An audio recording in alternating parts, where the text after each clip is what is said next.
فرمایا میرا محبوب میرا تو قبلہ ہے، میرے آقا علیہ الصلوۃ والسلام کی ذات مقدس جس کی صورت مبارکہ تلاوت قرآن ناطق کی تلاوت سے دلوں کو جلا نصیب ہوتی ہے۔ صحابہ اکرام رضوان اللہ علیہم اجمعین جب بھی میرے آقا علیہ الصلوۃ والسلام کی بارگاہ مقدس میں حاضر ہوئے اور ہمیں کیا سبق دیا، کیا درس دیا۔ حضرت ابی بن کعب رضی اللہ تعالیٰ عنہ نماز پڑھ رہے ہیں، میرے آقا علیہ الصلوۃ والسلام نے بلایا۔ حضرت ابی بن کعب رضی اللہ تعالیٰ عنہ نماز پڑھ رہے تھے، انہوں نے نماز مکمل کی، پھر حضور علیہ الصلوۃ والسلام کی بارگاہ میں حاضر ہوئے۔ میرے آقا علیہ الصلوۃ والسلام نے فرمایا اے ابی بن کعب میں نے تجھے بلایا تھا۔ مر عن ابی بن کعب فهو يصلي فدعاه فعجل في صلاته، جلدی سے نماز مکمل کی، حضور علیہ الصلوۃ والسلام کی بارگاہ میں حاضر ہوئے۔ میرے آقا نے فرمایا ما منعک ان تستجاب دعوتی، اے روح اے ابی بن کعب میں نے تجھے بلایا تھا، کس چیز نے تجھے روکا تھا؟ عرض کی یا رسول اللہ صلی اللہ علیہ وسلم میں نماز پڑھ رہا تھا۔ کیا کر رہا تھا؟ میرے آقا علیہ الصلوۃ والسلام نے فرمایا تو نماز پڑھ رہا تھا، کیا تو نے قرآن نہیں پڑھا؟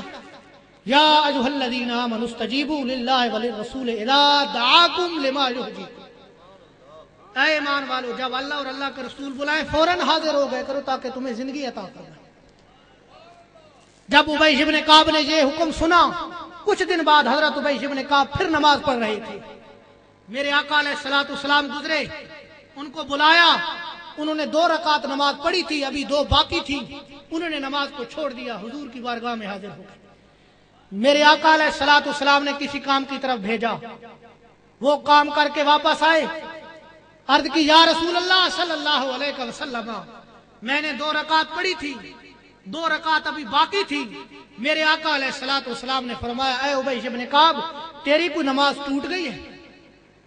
جہاں چھوڑ کر آیا تھا جا وہاں سے شروع کر دے، وہاں سے شروع کر دے۔ ایک مرتبہ اگر سینہ قبلہ کی طرف سے ہٹ جائے تو نماز ٹوٹ جاتی ہے۔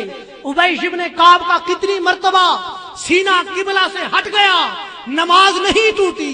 کیوں؟ اس لیے کہ اس قبلہ سے تو ہٹ گیا تھا، ابی بن کعب کا جو سینہ اور جو رخ تھا وہ خدا کے قبلہ کی طرف ہو گیا، اس لیے نماز ٹوٹی نہیں، نماز کو معراج نصیب ہو گئی، نماز کو۔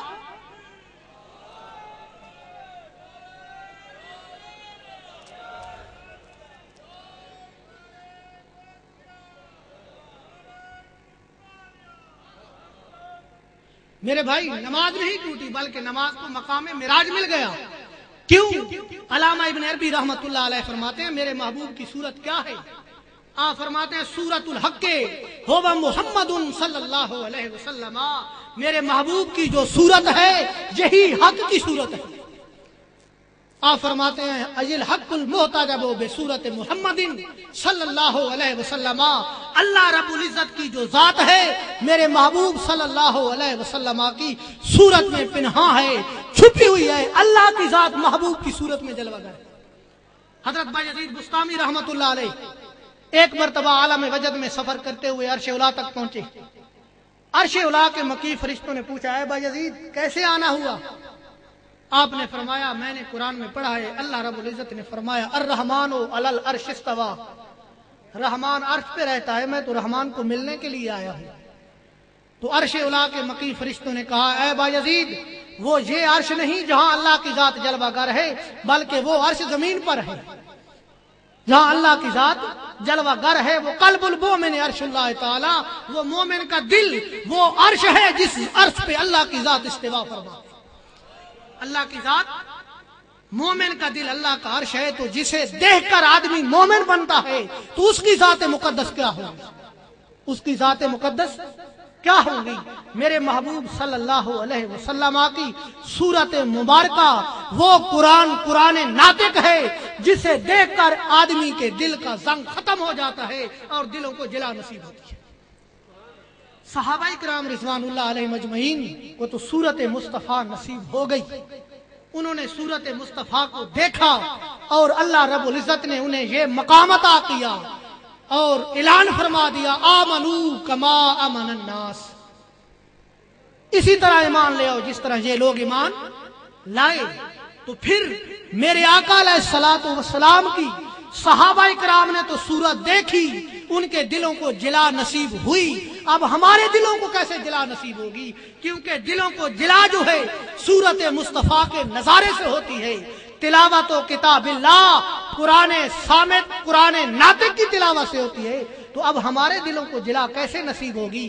کس طرح ہمارا تعلق، ہماری رسائی صورت مصطفیٰ تک ہوگی؟ تو علامہ جلال الدین سیوطی رحمۃ اللہ علیہ، جن کو 72 مرتبہ میرے آقا علیہ الصلوۃ والسلام کی زیارت مبارکہ ہوئی حالات بیداری میں، اور آپ فرماتے ہیں لوگوں میرے محبوب صلی اللہ علیہ وسلم روح بما جسد دنیا کے اندر